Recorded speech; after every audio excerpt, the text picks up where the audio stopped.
하나님, 저희들이 아침마다 하나님을 고대합니다. 하나님께서 저희들을 그렇게 구원하시었기에 오늘도 저희들이 하나님의 구원을 기대하며 하나님의 은총을 고대합니다. 하나님, 저희들의 손이 행한 일이 저희들의 모든 삶 속에서 경고케 되어지게 하여 주시옵소서. 그 말씀을 저희들에게 오늘도 허락하시고 저희들이 고대하는 만큼 하나님 저희들에게 말씀하옵소서. 부족한 죄인의 모습 십자가 뒤에 가리우시고 오직 하나님의 말씀만이 증거되어지게 하옵소서. 예수님의 이름으로 기도드렸습니다. 아멘. 한 달을 제가 떠나 있었는데 한 주도 빠진 것 같지 않은 느낌은 뭘까요? 누군가가 많이 기도해 주셨던 것으로 제가 기억을 하겠습니다. 정말 한 주도 떠나 있었지 않았던 것 같아서 너무 이렇게 아침에 딱 들어오는데 기분이 되게 좋더라고요. 시편은 본론에 들어가기 전에 여러분들은 성경을 읽으실 때 예를 들어서 시편 90편을 읽는다 그러면 시편 90편만 읽으시나요? 아니면은 시편 전체 혹은 최소한 여러분 시편이 5권으로 나누어져 있는 거 아시나요? 생전 처음 들어보신 분도 계시나요? 시편은 5권으로 나눠져 있어요. 그래서 90편은 4번째 권의 첫 번째 편입니다. 그래서 예를 들어서 우리가 90편을 탁 폈을 때 90편만 딱 읽으시는지 혹은 묵상하시는지, 아니면 90편에서부터 106편까지 4권 전체를 한번 묵상해 보시는지 제가 좀 궁금해요. 창세기를 여러분들이 딱 읽으실 때 처음에 딱 폈는데 창세기 23장이 나왔어. 23장 딱 읽고 오늘도 하나님께서 말씀을 주셨습니다 하고 문 딱 닫는지, 아니면 여는 순간에 그 책 전체를 이렇게 막 읽어보고 싶은 충동이 여러분들 속에 막 있는지 제가 잘 모르겠습니다. 근데 제가 개인적으로 말하는 것은 여러분들이 책을 딱 폈을 때, 예를 들어서 마태복음 폈는데 5장이 딱 펴졌어요. 그러면은 마태복음 전체를 읽어보고 싶은 충동이 여러분들에게 있기를 정말 주님의 이름으로 제가 부탁을 드립니다. 왜냐면요, 성경을 쓰신 분들이 물론 하나님의 영께서 성경을 다 기록하시지만 하나님의 영께서 특별히 뽑으셨던, 선택하셨던 그 저자들이 기록하실 때 그 성경을 썼던 이유들이 있어요, 여러분. 저희 성경 공부 시간에 한 분이 그런 표현을 하시더라고요. 제가 요한 1, 2, 3서를 한 번에 다 읽었더니 그 사도 요한의 마음이 저에게 느껴졌습니다, 이런 표현을 하시더라고요. 여러분, 그런 거 좀 이렇게 성경 읽으시면서 여러분들이 좀 있었으면 좀 좋을 것 같아요. 이번에 중국에 가서도 말씀을 이제 처음에 시작하면서 제가 우리가 끝내기로 했었던 그 책에 대해서 여러분들 혹시 수업 들어오시기 전에 이 성경을 다 읽어보신 분 손 들어보세요 그랬더니 세상에 몇 분 있었을 것 같으세요? 관심이 없으신가요? 한 70명이 왔는데 그 중에 딱 한 명이 읽고 왔더라고요. 딱 한 명. 어떤 여학생 한 명. 근데 강의가 다 끝날 때까지 그 학생은 정말 깊이 들어오더라고요. 질문이 다르더라고요, 여러분. 질문이 정말 달라요. 접근 방법이 달라요, 여러분. 왜 하나님의 말씀을 그저 설교자가 한번 이렇게 던지는 것을 듣고 끝내려고 하시는지 모르겠어요. 오늘 그래서 본문을 제가 선택을 했습니다. 본문이 사실은 정말 좀 쉽지 않은 본문임에도 불구하고 제가 앞에 서론을 다 빼겠습니다. 제가 설교 길게 하는 거 여러분 아시죠?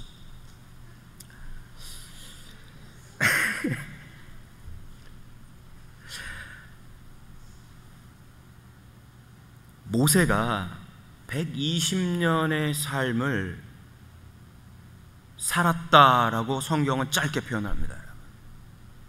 물론 출애굽기와 민수기, 신명기를 통해서 우리는 모세의 삶을 아주 일부분을 접하게 됩니다. 하지만 그것은 정말 모세의 삶의 아주 가장 표면적인 것, 우리의 몸의 일부로 치자면 정말 이 손가락 끝에 있는 부분만 딱 타치하는 정도밖에 안 된다라고 저는 생각이 되어져요. 왜냐하면 모세는 정말 아주 파란만장한 삶을 살았단 말이죠. 그의 삶을 설교 시간에 제가 다 얘기한다라는 건 어불성설입니다. 그럼에도 불구하고 90편은 이 모세가 얼마나 그의 삶을, 특별히 그가 애굽에서 쫓겨나기 이전에 어떤 한 몇 년부터 하나님 앞에 들리음을 받는 그 순간까지 얼마나 고민하면서 그의 삶을 살았는지 우리들에게 보여줍니다. 여러분, 우리도 역시 많은 고민을 하면서 삶을 살아갑니다. 그렇죠? 저희 형님이 아니고 저희 조카가 제 머리를 딱 보더니 삼촌 무슨 고민이 그렇게 많으세요? 그러더라고요. 그래서 야, 네가 고민이다 임마 그랬더니 씩 웃고 말더라고요. 고민을 많이 해서 우리 머리들이 막 하얘진단 말이죠. 보통 이제 새치다라고 말하고 넘어가지만 실제로는 하얘지는 거잖아요. 그죠? 우리는 정말 삶에 대해서 수많은 고민들을 하면서 살아갑니다. 여러분, 성경의 인물들은 아무런 고민이 없었을까요? 특별히 히브리서 11장에 등장하는 그 수많은 믿음의 조상들은 믿음이 너무너무 좋았기 때문에 아무런 고민도 안 하고 그냥 살았을까요? 저는 절대로 그렇지 않았을 거라고 봅니다. 오늘 우리가 만나게 된 이 모세도 역시 마찬가지입니다. 모세 90편을 여러분들이 다시 한번 묵상을 한번 해보시길 바라요.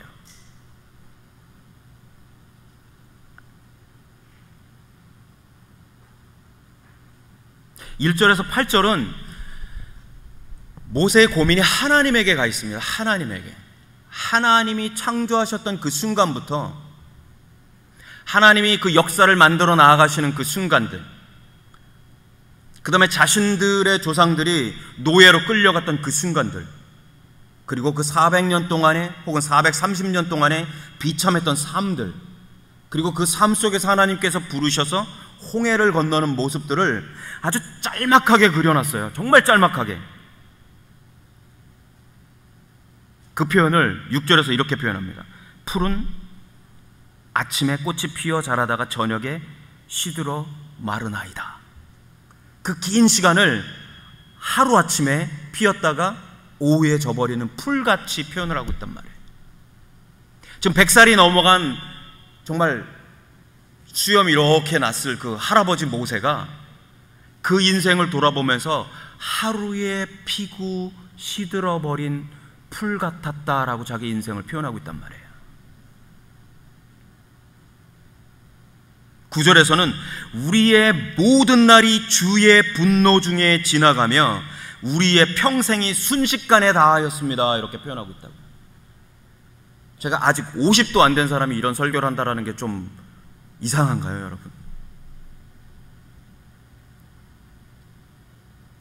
모세는 하나님 앞에 의인이다라는 소리를 들었던 사람인데 표현하기를 우리의 모든 날이 하나님의 분노 중에 지나갔습니다 라고 표현한단 말이에요. 본인이 느끼기에도 하나님 앞에 많은 범죄를 했고 하나님 앞에 수없이 두드러 맞았다라는 소리란 말이에요. 우리의 삶이 그렇잖아요, 여러분. 매일매일 우리 회개하잖아요. 새벽기도 와서 기도할 때 거의 대부분이 회개하는 기도잖아요, 여러분. 그러면서 눈물을 흘리고 나가자마자 또 두드러 맞을 짓 하잖아요. 그게 우리의 모습이고 그것이 모세의 모습이었다 이거죠. 그리고 그 긴 평생이 순식간에 눈 한번 깜빡하는 순간에 다 가버렸다라고 표현해요. 10절에서는 이렇게 표현합니다.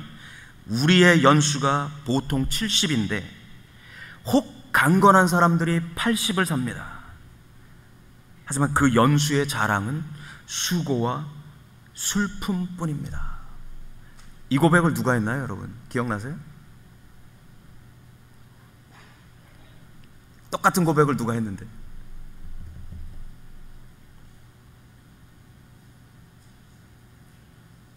아는데 일부러 얘기 안 하시는 거죠, 지금? 저를 당황하게 하시려고. 야곱이 바로 앞에서 했던 표현이잖아요. 야곱이 바로를 만나면서 노인장 몇 살이십니까? 그랬더니 자기가 120년을 살았지만 자랑할 게 수고와 슬픔뿐입니다 라고 표현했잖아요. 기억나세요? 그러면서 우리가 날아갑니다 라고 표현하고 있단 말이에요. 키는 여기입니다. 12절. 그렇게 하나님의 분노 중에서 정말 눈 깜짝할 새에 지나가는 이 날인데 모세가 12절에서 이렇게 표현해요. 하나님이여 우리에게 우리 날 계수함을 가르쳐 주옵소서 이렇게 표현하고 있단 말이에요. 밑도 끝도 없이 우리의 날 계수함을 가르쳐 주옵소서 이렇게 표현하고 있단 말이에요. 그러면서 우리를 불쌍히 여기시옵소서 이렇게 표현해요. 여러분, 이 두 문장이, 이 두 절이 우리들에게 제시하는, 우리들에게 보여주는 모세의 삶을 우리들에게 보여줍니다. 그의 삶을 대변하는 두 문장이다라고 여러분 생각하시면 좋을 것 같아요. 우리가 삶을 고민하며 살아가듯이 우리는 매 순간순간 우리에게 도전되어져 오는 모든 어떤 삶의 정황들에 대해서 우리는 고민을 합니다. 그런데 모세는 우리의 고민과 조금 다른 모습을 보여줍니다. 그는 첫 번째로 하나님 앞에 우리에게 날 계수함을 가르쳐 주옵소서 이렇게 표현하고 있어요. 다른 말로 하면 하나님, 제가 저의 인생 전체를 볼 수 있게 해주십시오 이렇게 표현하는 거예요. 그게 몇 년이 되든지, 그것이 며칠이 되든지 몇십 년이 되었든지가 상관이 없어요. 제가 저의 인생 전체를 보게 해주시옵소서. 여러분, 우리가 우리 전체 인생을 보았을 때 뭘 볼 수 있겠나요? 모세가 정말 자기가 몇 년 살게 궁금해가지고 마치 점쟁이가 점쳐가지고 몇 년 살 것처럼 그런 질문을 했다고 여러분들 생각하지 않으실 거 아니에요. 모세가 하나님 앞에 하나님 저의 날 계수함을 가르쳐 주시옵소서라고 부탁드리고 그의 날을 계수했을 때 그가 볼 수 있는 것이 무엇일까요? 히브리서 기자는 이 모세의 기도를 근거로 해서 이런 표현을 씁니다. 그가 애굽의 모든 보화를 다 버리고 다 잊어버리고 다 포기하고 하나님이 주실 영원한 도성을 바라보았다라고 표현해요. 나의 날 계수가 끝났을 때에 내가 볼 수 있는 것은 나의 영원한 삶이에요. 오늘 우리 성가대가 찬양을 하면서 계속해서 영원한 보좌를 이야기했단 말이에요. 여러분, 정말 우리에게 그 영원이라는 소망이 있는지 자문해 보시길 부탁드립니다. 오늘 모세가 보고 있는 모습이에요. 모세가 인생을 살면서 고민하는 모습이 바로 이 모습이에요. 120년을 살아오고 있는 이 모세가 결국 120년의 그 기간을 보면서 바라보고 있는 것이 영원한 하나님의 나라였다라는 말이죠. 모세는 가나안 땅에 들어가지도 못했습니다. 지금 모세 앞에 있는 백성들도 가나안 땅을 못 들어갔습니다. 그럼에도 불구하고 하나님께서는 그에게 영원한 소망을 주고 계시단 말이에요.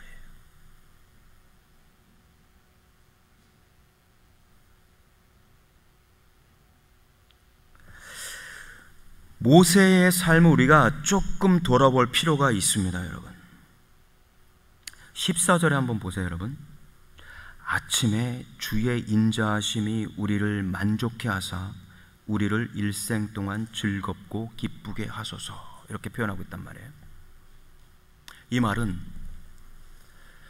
여러분, 이 기도를 여러분이 한번 상상해 보세요. 아침에 주의 인자하심이 우리를 만족해 하사, 이런 기도를 언제 할 것 같으세요? 아침에 할까? 자기 전에 할까? 제가 오늘 질문을 굉장히 많이 하죠.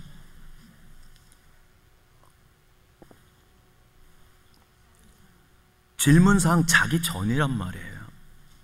내일 아침에 하나님, 제가 눈을 뜨면 하나님의 인자하심을 제가 맛보게 하시고 그 인자하심으로 나를 만족해 해주시고 내 일생 동안 즐겁고 기쁘게 해주십시오라고 기도하는 거란 말이에요.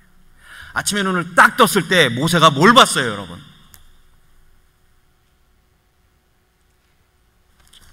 아침에 모세가 눈을 딱 떴습니다. 하나님, 내일 아침에도 주의 인자를 맛보게 해주십시오 하고 기도하고 잤단 말이에요. 눈을 딱 떴어요. 아침에 뭐가 있어요? 눈앞에 만나가 있잖아요, 여러분. 매일 아침마다 왔던 만나가 있잖아요. 그리고 그 만나는 그의 삶에 평생 동안 하나님의 약속의 증거였단 말이에요. 여러분, 하나님께서 주셨던 그 만나는 단순히 하루 먹을 식량 이전에 하나님께서 오늘도 너희들을 먹이신 것처럼 평생도록 먹이시겠다라는 약속의 증표였단 말이에요, 여러분. 얼마나 그 약속이 심각했으면 하나님께서 그 한 덩어리를 한 호멜이라고 그랬는데요. 호멜이 아니고 한 에바를 담아서 항아리에 담아서 법궤 앞에 놔둬라라고 표현을 했어요. 하나님의 약속이 하나님의 법궤 앞에 있다라는 말이에요. 다른 말로 하면 하나님께서 매일 먹이시는 이 양식이 하나님의 말씀과 동일하게 영원토록 지켜질 것이다 라는 약속이란 말이에요. 여러분, 단순히 우리를 만족해 주시옵소서가 아니라 하나님, 내일 아침에도 저를 배부르게 하시옵소서라는 아주 단순한 기도란 말이에요, 여러분. 그 배부름이 단순히 아침을 먹는 그저 컨티넨탈 브렉퍼스트 하나 먹고 끝나는 것이 아니라 그 만족이 나의 모든 삶의 즐거움과 기쁨이 되게 해 주시옵소서라고 얘기를 한 말이에요. 아침에 확인된 하나님의 약속이 그의 평생을 간다라는 말이죠. 저녁부터 고대했습니다, 여러분. 자기 전부터 고대했어요.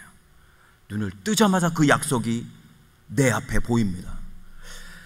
여러분, 이런 삶 재밌지 않을까요? 저녁에 내일도 하나님께서 나에게 무엇을 주실까? 내일은 하나님께서 나에게 어떠한 놀라운 것들을 보여주실까? 눈을 뜨는 그 순간에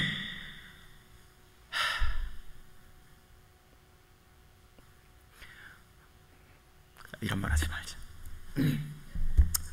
눈을 뜨는 순간에 하나님의 언약의 증거들을 봐야 돼요, 여러분. 눈을 뜨는 순간에 보기 싫은 누가 보이면 안 되고 하나님의 언약의 증거들을 봐야 된단 말이에요. 농담입니다, 여러분. 눈 뜨는 순간에 보이는 사람이 제일 예쁘죠? 분명한 것은 모세뿐만 아니라 성경에 등장하는 모든 믿음의 조상들이 그 삶을 추구했다라는 말이에요. 여러분, 생각해 보세요. 아침마다 하나님을 경험하는 삶, 눈을 뜰 때마다 하나님을 경험하는 삶, 이것은 단순히 어떤 1차적인 환경적 요인들만을 이야기할 수는 없습니다. 여러분, 모세의 삶을 여러분들이 그냥 잠깐 생각해 보시기를 바라요. 그의 환경이 바뀌는 모습들을 생각해 보시기를 바랍니다. 그의 처음 40년은 정말 최상의 상황이었습니다. 최상의 환경이었어요, 여러분.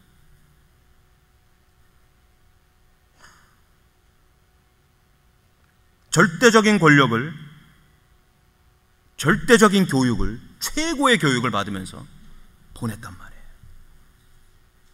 정말 손가락 하나만 까딱하면 아주 좋은 냄새가 나는, 아주 먹자마자 그냥 그 갈증이 쫙 해소될 수 있는 그런 물들이 아주 예쁜 여자에 의해서 이렇게 딱 내 앞에 온단 말이에요. 그러한 삶을 40년을 살았어요, 여러분. 내가 내 발을 씻기 위해서 머리를 숙일 필요도 없이 그저 필요하면 누군가가 와서 내 발을 다 씻겨줄 정도로, 내가 목욕을 하고 싶으면 누군가가 내 옷을 다 벗겨주고 나의 더러운 것들을 다 씻어주고 거기에 내 몸에 향수까지 뿌려주고, 끝나고 나오면 맛있는 포도도 한 송이 딱 주고. 여러분, 이러한 정말 우리 같은 평민은 상상할 수 없는 그런 삶을 살았던 사람이란 말이에요. 그 이후에 40년은 상상할 수 없는 최악의 경우입니다, 여러분. 아주 극에서 극으로 움직이는 그의 모습이에요. 그의 환경의 변화입니다. 아마도 보통 사람이었다면, 현대 보통 사람들이었다면, 이러한 극과 극의 환경 변화가 왔다라면 아주 극도의 디프레션에 빠지든지 절망에 빠져서 아마 자살도 몇 번 했을 겁니다. 충분히 그럴 수 있는 상황입니다, 여러분. 출애굽기 2장에 가면 이 극단적인 환경의 변화의 모습이 아주 짧게 기록이 되어 있어요. 그냥 피해서, 바로를 피해서 도망갔다라는 정도밖에 없습니다. 그리고 도망갔다가 어느 날 우물가에 앉아 있는데 장래의 와이프 될 사람을 보게 됐다. 그리고 거기서 잠깐 싸움이 있고 결혼했다. 이 정도의 이야기로 끝납니다, 여러분. 하지만 여러분 생각해 보세요. 애굽에서 미디안 광야까지 가는 길은 결코 녹록한 길이 아닙니다, 여러분. 더군다나 왕을 피해서 도망가고 있었던 사람입니다. 제가 정말 이해할 수 없는 부분 중에 한 부분이 바로 2장이에요. 그렇게 사막길을 도망자로 피해 다녔던 사람이 어떻게 그 목동들하고 싸워서 이겼는지 모르겠어요. 정말 믿어지지 않는 스토리입니다. 그럼에도 불구하고 그는 그곳에서 새로운 변화의 환경 속에 들어갑니다. 2장 15절에 가니까 바로의 낯을 피하여 미디안 땅에 머물며 하루는 우물 곁에 앉았더라, 이렇게 표현하고 있어요.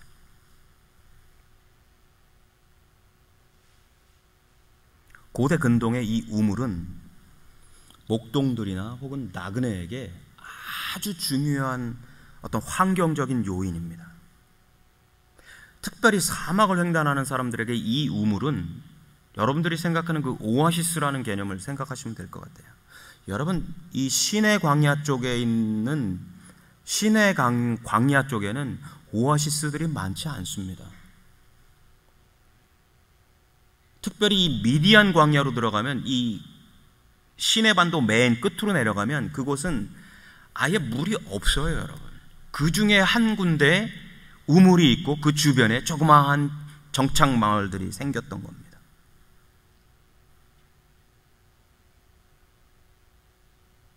그러한 우물 곁에 나그네가 앉아 있었다라는 말은 쉽게 말하면 나 좀 살려주십시오 라는 표현이에요, 여러분.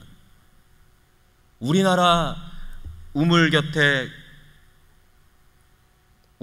우물 곁 하면은 이 이미지가 멋있잖아요, 그죠? 좀 이렇게 멋이 없나요?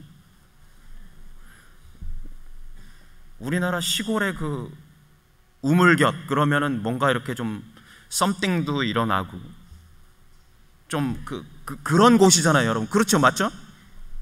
제가 시골에서 안 살아봐가지고 잘 모르겠는데, 우물은 우리 정서에는 굉장히 좀 이렇게 아름다운 환경입니다.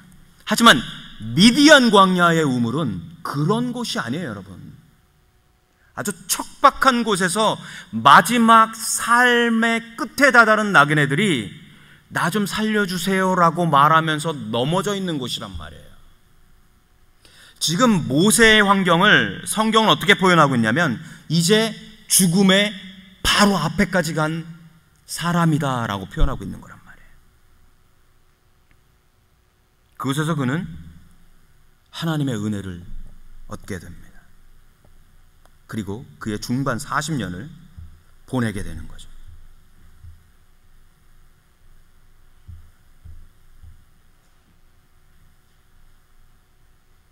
그의 삶은 여기에서 그렇게 그의 삶이 얼마나 녹록하지 않았었는지 그가 첫 아들 이름을 지으는 모습을 보면은 우리가 조금 생각할 수가 있습니다. 혹시 모세의 아들 이름을 기억하시나요, 여러분? 게르솜이란 말입니다. 게르솜이 혹시 무슨 뜻인지도 기억하시나요? 고난이라는 뜻 혹은 나그네 되었다라는 뜻이에요. 그것이 우리 성경이 우리들에게 보여주는 뜻입니다. 근데 원래 이 게르솜의 그 원어의 뜻은 두 가지가 있어요. 그 게르솜이라는 단어가 나오는 그 어근이에요. 어근. 원래 어근은 두 가지가 있는데 하나는 구루라는 단어가 있고 하나는 기르라는 단어가 있어요. 이 구루라는 단어는 나그네라는 뜻이고 기르라는 뜻은 쫓겨났다라는 뜻이에요. 근데 게르솜 할 때 이 이름의 원래 히브리 발음은 그레솜 이런 뜻이거든요. 그러면 그것의 원래 어근은 구루보다는 기르라는 단어가 어근에 더 가까운 단어거든요. 다른 말로 하면 쫓겨났다라는 뜻이에요. 자신이 애굽에서 쫓겨난 거에 대한 반대급부로 아들의 이름을 게르솜, 쫓겨난 사람들이란 말로다가 이름을 지었단 말이에요. 그런데 우리 히브리 성경은 그 의도를 의도적으로 바꿨어요. 그래서 게르솜이라는 단어를 바꿔서 이 어미를 약간 바꿔서 뜻을 뭐로 바꿨냐면 나그네라고 바꿔버렸단 말이에요. 원래의 의미는 쫓겨난 사람이란 뜻인데 성경은 의도적으로 나그네다라는 단어로 바꿔버렸단 말이에요. 이 말은 모세의 삶이 단순히 쫓겨난 것이 아니라 나그네의 삶이었다라는 표현이란 말이에요. 이것은 저의 이론이 아니라 히브리서 기자의 이론입니다. 히브리서 기자가 그래서 아브라함이라든지 야곱이라든지 이삭이라든지 혹은 모세를 가리켜서 나그네라고 표현한 거예요. 여러분들이 히브리서 11장을 가시면 볼 수 있어요.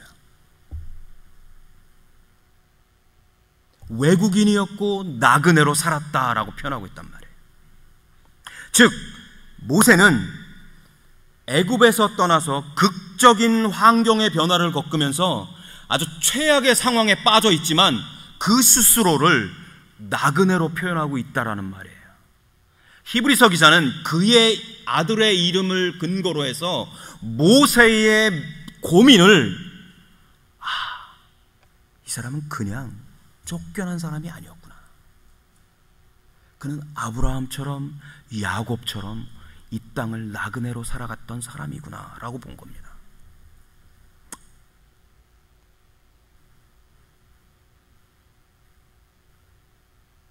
히브리서 11장에 가니까 이런 표현이 있어요, 여러분. 이 사람들은 이 땅에서 외국인이었고 나그네였다. 14절에 가니까 이 사람들은 본향을 찾는 사람들이었다. 25절에 가니까 이 사람들은 하나님의 백성과 함께 고난받기를 더 좋아했다. 27절에 가니까 이 사람들은 보이지 않는 자를 보는 것 같이 하면서 참았다라고 표현하고 있단 말이에요. 여러분, 모세의 약 80년, 90년 혹은 100년의 삶이 이런 삶이었다라는 뜻이에요. 본향을 찾아가는 삶이었고 하나님의 백성과 고난받기를 좋아했던 삶이었고 보이지 아니하는 분을 보이는 것처럼 살았다라는 거예요. 보이지 않았던 하나님의 도성을 마치 내가 보고 있는 것처럼 비록 광야에서 살아가고 있지만 하나님의 도성을 봤다라고 표현하고 있단 말이에요. 여러분, 이사야가 하나님의 도성을 봤습니다. 그렇죠? 이사야서 6장에 가면 하나님께서 그에게 어마어마한 환상을 보이십니다. 그 모습이 얼마나 무서웠었는지 이사야가 그냥 바짝 엎드려 버렸어요. 마치 깨구리처럼 바짝 엎드려 버렸습니다. 하나님, 제가 이제 죽겠군요 라고까지 표현을 했어요. 너무너무 거룩한 모습 때문에. 그 모습을 모세가 매일 봤다라고 말하면 제가 좀 너무 심한가요? 아브라함이 그 모습을 매일매일의 삶 속에서 보면서 고대하면서 살았다라고 말한다면 제가 너무 과한 표현인가요? 하지만 분명히 그러한 삶이었기에 이들은 하나님의 임재를 경험했습니다. 여러분, 저만 더운가요? 제가 옷을 좀 벗어도 될까요?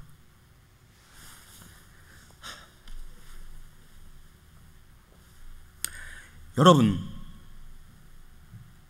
모세에게 임재하셨던 하나님의 모습을 여러분들이 한번 기억해 보시길 바래요. 가시나무 덤불이 있었습니다. 시내산 꼭대기에 있었던 그 가시나무 덤불들은 정말 조그맣습니다, 여러분. 정말 제 무릎에도 안 올 정도로 그냥 조그만 덤불이에요. 불이 붙으면 보이지도 않습니다, 사실은. 하지만 하나님의 임재를 그렇게 만나게 됩니다. 하나님께서 모세에게 이렇게 말씀하세요. 너의 신발을 벗어라. Take off your sandals. 40년이 넘도록 하나님의 임재를, 하나님의 도성을 고대하고 있던 사람이 이제 하나님의 임재 앞에 나타났어요. 그 말씀 앞에, 하나님의 임재 앞에 나타난 그 모세에게 하나님께서 첫 번째 한 말씀은 모세야 라고 부르면서 너의 신발을 벗어라 라고 얘기하고 있단 말이에요. 당시 문화 속에서 신발을 벗는다라는 말은 존중, 상대방에 대한 극도의 존중을 표현하는 것이면서 동시에 나의 극도의 겸손을 표현하는 자세입니다. 또 하나, 공식적으로 사제가 됐을 경우에 신에게, 하나님에게 나아가는 그 상황에서 발을 벗게 돼 있어요. 그리고 그 발을 깨끗이 씻습니다. 가장 나의 취약 부위를 하나님 앞에 깨끗하게 내어놓으면서 나의 모습이 이렇습니다 라고 고백하는 행위예요. 하나님께서는 신발을 벗어라 라고 하셨던 이유가 그곳 하나님의 임재했던 그 장소가, 하나님의 임재가 너무 거룩하고 신성했기 때문이에요. 그러면서 동시에 모세를 하나님의 사람으로 부르는 포인트였단 말이에요. 여러분, 모세를 부르셨을 때에 모세가 어떻게 반응했나요? 모세야 라고 불렀을 때 모세가 어떻게 반응했나요, 여러분? 이게 뭔 소리야 라고 그랬나요? 아니면 제가 여기 있습니다 그랬나요?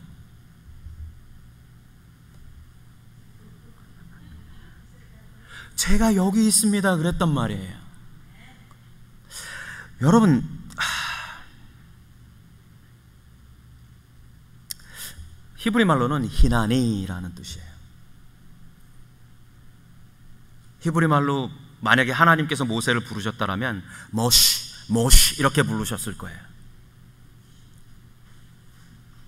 왜 영어에서는 모세스 이렇게 됐는지 모르겠지만 히브리 말로는 모시예요. 모시 이렇게 불렀단 말이에요. 그 말이 끝나자마자 모세가 히나니 이렇게 표현해요. Here I am.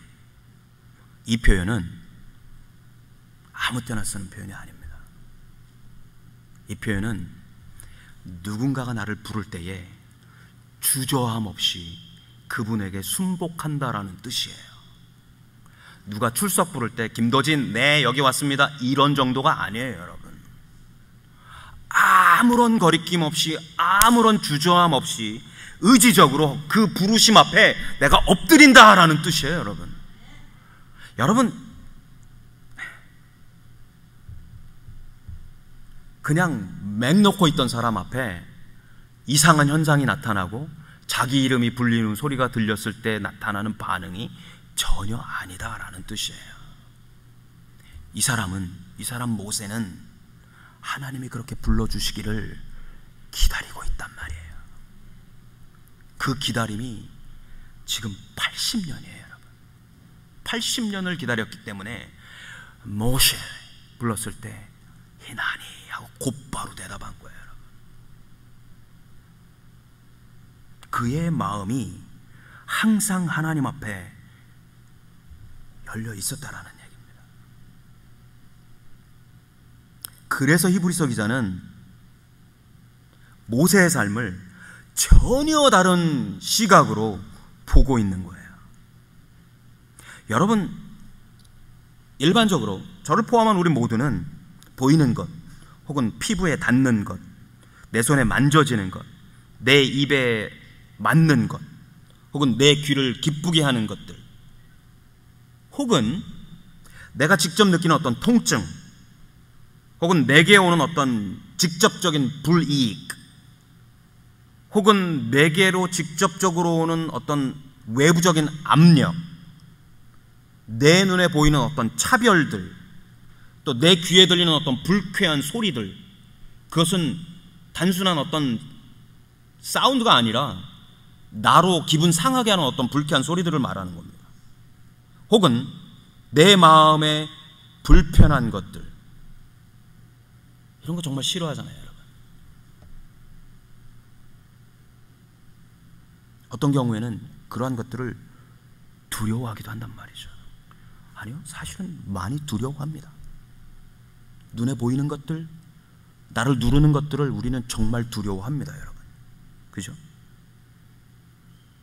하지만 모세는 그렇지 않더라 이거예요. 모세는 그렇지 않더라 이겁니다. 제가 히브리서 11장을 안 갈 수가 없습니다, 여러분. 이렇게 표현해요. 믿음으로 모세는 장성하여 바로의 공주의 아들이라 칭함을 받기를 거절했다라고 표현했어요. 누구든지 좋아할 칭호입니다. 하지만 그는 믿음으로 받기를 거절했다라고 표현했어요. 25절에 가니까 도리어 하나님의 백성과 함께 고난받기를 잠시 죄악의 낙을 누리는 것보다 더 좋아했다라고 표현했어요. 우리는 그게 죄악인 걸 뻔히 알면서도 요번 한 번만 어떻게 해보자 그러고 넘어갑니다. 우리는이 아니까 나인가. 26절에 가니까 그리스도를 위하여 받는 수모를 애굽의 모든 보화보다 더 큰 재물로 여겼다라고 표현했어요. 상 주심을 바라보았기 때문이다. 지금 내 눈앞에 있는 것보다 더 커다란, 더 어마어마한 상을 그가 보았다라는 표현입니다, 여러분. 믿음으로 애굽을 떠나 왕의 노함을 무서워하지 아니하고 곧 보이지 아니하는 자를 보는 것 같이 하여 참았다라고 표현했어요. 여러분, 바로는 당대 최고의 권력자입니다, 여러분. 그 사람을 두려워하지 않고 보이지도 않는 하나님을 두려워했다라는 얘기예요. 여러분, 우리의 모든 삶 속에서 가장 커다란 문제를 만들어내는 우리 어떤 심리적인 요인들, 이것들은 사실은 우리가 사람을 두려워하기 때문입니다, 여러분. 사람을 두려워한다라는 말은 무서워한다라는 말도 되겠지만 눈치 보는 것도 포함입니다, 여러분. 눈치 보거든요, 여러분. 이거 우리 남편이 싫어할 텐데, 이거 우리 와이프가 싫어할 텐데, 혹은 이거 우리 목사님이 알면 나 어쩌면 꾸중 들을지도 모르는데, 혹은 이게 사회적으로 이게 용납이 될까? 수많은 두려움들 속에서 우리가 살아간단 말이에요. 하지만 모세는 그 두려움을 벗어나서 우리의 영혼까지도 죽이실 수 있는 하나님을 두려워했다라는 거예요. 예수님께서 제자들에게 말씀하시기를 너희들의 목숨만 죽일 수 있는 저들을 두려워하지 말고 너희들의 영혼까지 죽일 수 있는 하나님을 두려워하라 라고 얘기하고 있단 말이에요. 모세가 지금 예수님 오시기 1500년 전에 이미 그 믿음의 표현을 보이고 있단 말이에요.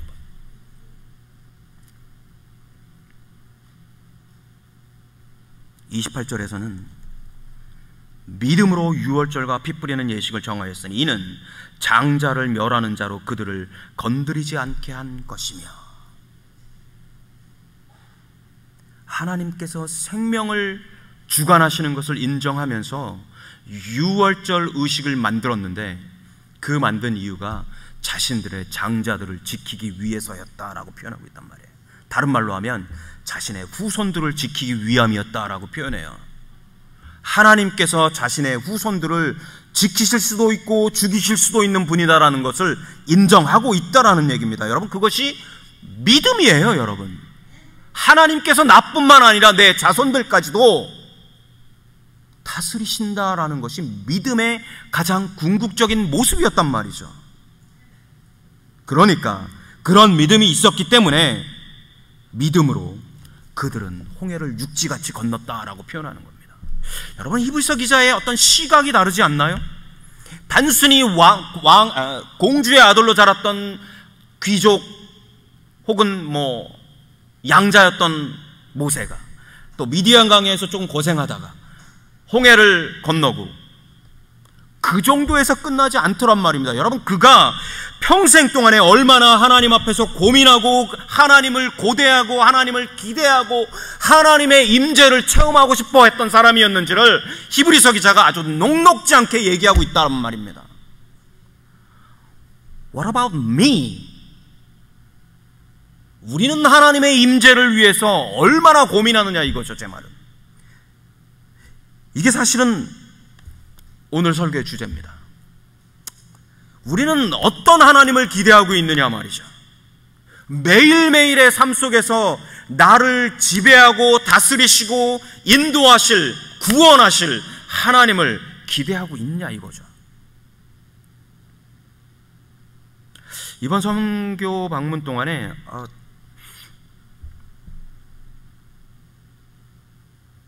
이렇게 몇몇 분들이 이렇게 오셨어요.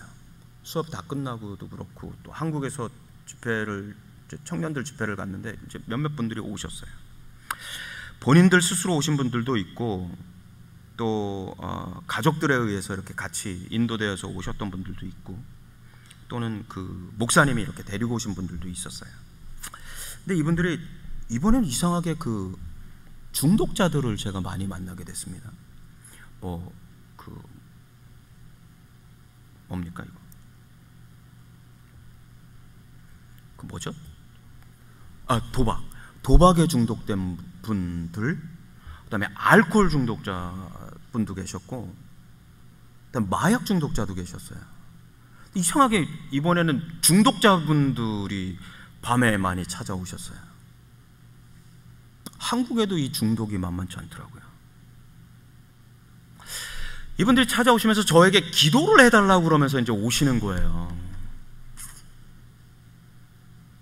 그래서 제가 뭘 기도해 드릴까요? 중독에서 좀 이렇게 자유로워질 수 있도록 기도를 해달라고 그러세요. 그래서 저는 그런 기도 못합니다 그랬어요. 여러분, 그건 기도 문제가 아니거든. 그래서 제가 그분들에게 역으로 질문을 했어요. 그분들의 삶에 대해서, 그분들이 예수 그리스도를 얼만큼 알고 있는지, 그들이 하나님과 어떤 관계인지. 여러분, 아무도 하나님과 관계가 없는 분들이에요. 예수 그리스도를 만난 적도 없던 분들이에요. 그분들 중에는 교회를 다니고 계신 분들도 계셨거든요. 하지만 예수를 만나지 않았어요. 전 그분들에게 복음을 전했습니다, 여러분.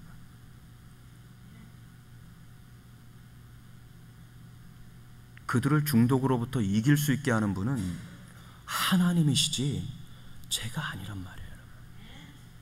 제 기도가 아니라 예수 그리스도의 중보란 말이에요.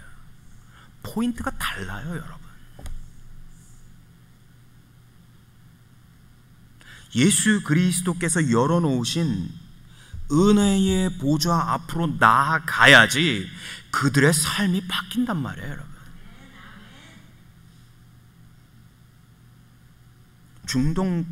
어떤 중독만이 문제가 아닙니다, 여러분. 우리의 삶은 모세처럼 혹은 아브라함처럼 혹은 야곱처럼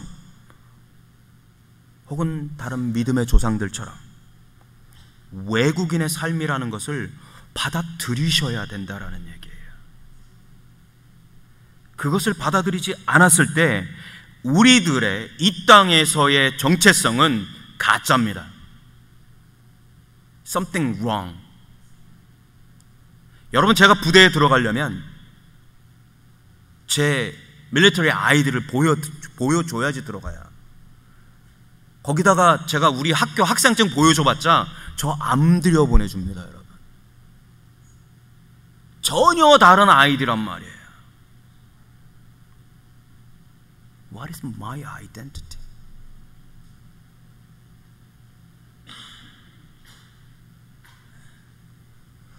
자기의 아이덴티티가 정확했던 모세였기 때문에 그렇게 기도할 수 있는 거예요, 여러분.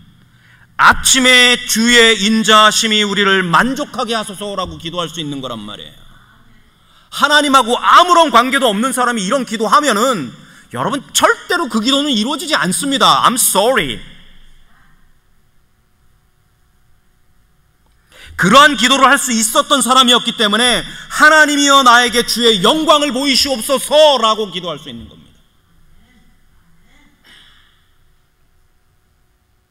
그런 기도를 할 수 있었던 사람이었기 때문에 하나님, 내 손이 행한 일이 나에게 견고하게 되게 해주시옵소서라고 하는 거예요.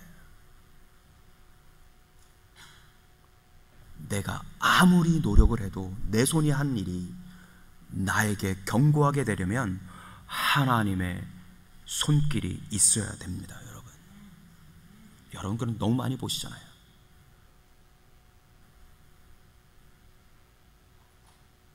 그렇게 매일매일의 삶 속에서 하나님의 임재를 고대하였던 사람이었기 때문에 그의 기도가 응답되었고요, 그의 손으로 행한 일들이 견고하게 되어지는 겁니다. 주의 영광을 볼 수 있게 되는 겁니다. 아침마다 주의 인자하심을 경험했던 겁니다, 여러분. 주의 임재를 경험하는 것은 어떤 마법적인 모습이 아니에요, 여러분. 어떤 마술이 아니란 말이에요. 그것은 매일매일의 삶이 나그네 된 것을 기억하고 인정하고 하나님을 묵상하고 하나님의 도성을 바라보는 것이어야 한다라는 겁니다. 그러한 기대가 없을 때 우리는 하나님의 임재를 볼 수 없습니다.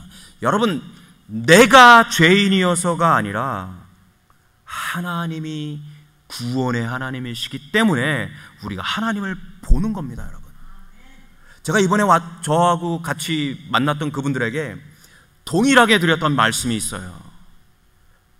요한일서 3장 9절이에요. 요한일서 3장 9절, 여러분들, 저는 이 구절을 정말 어떻게 표현을 할까요? 저에게 가장 커다란 위로가 되는 구절입니다.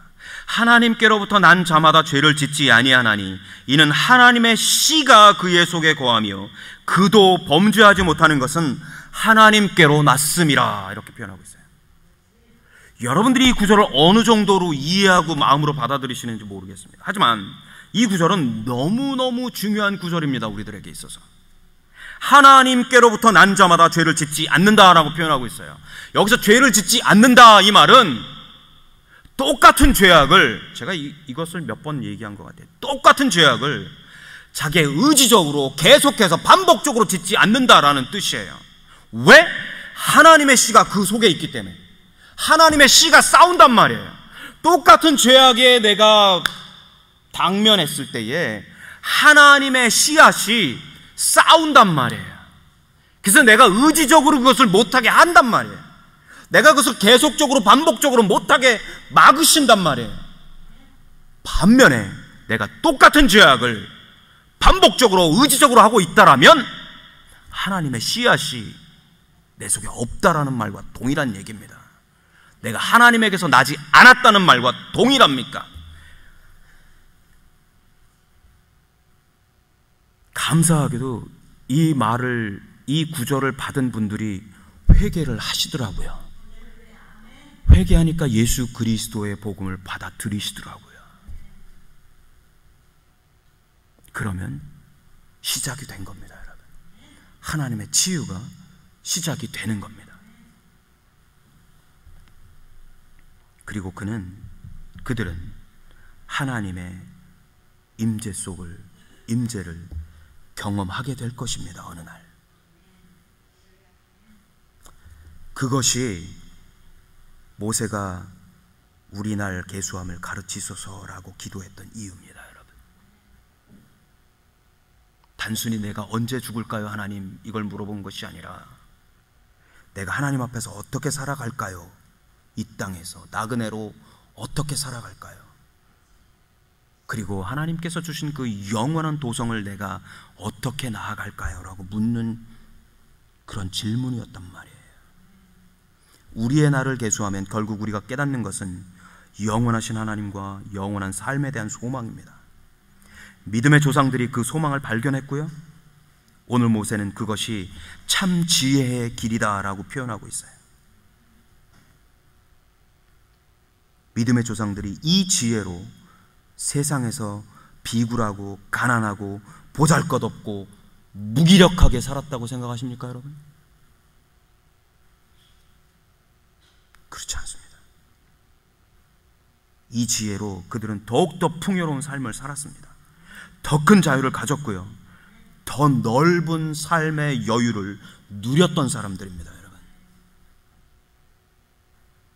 지금이라면, 현대라면 스트레스나 혹은 절망으로 정말 인생의 바닥으로 넘어져야 할 그러한 상황 속에서조차도 이들은 이 지혜로 넉넉히 이겨냈단 말입니다. 저와 사랑하는 성도님들, 우리 기도해야 합니다. 하나님, 나의 날 계수함을 가르쳐 주시옵소서. 그 지혜로 매일매일의 삶 속에서 하나님을 경험하게 하시옵소서.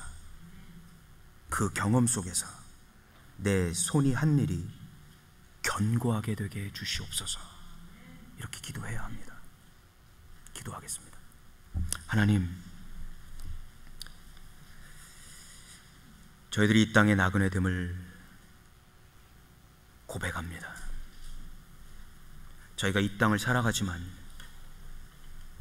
우리의 궁극적인 목적지가 하나님의 도성임을 고백합니다. 하나님, 우리의 나를 계수하는 지혜를 허락하여 주시옵소서.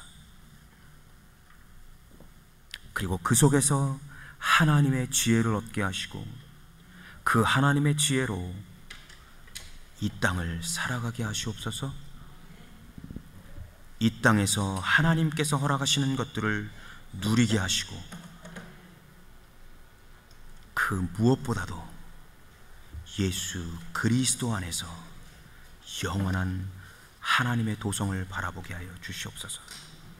하나님, 저희들로 하여금 그 은혜의 자리에 있게 하여 주시옵소서. 예수님의 이름으로 기도드렸습니다.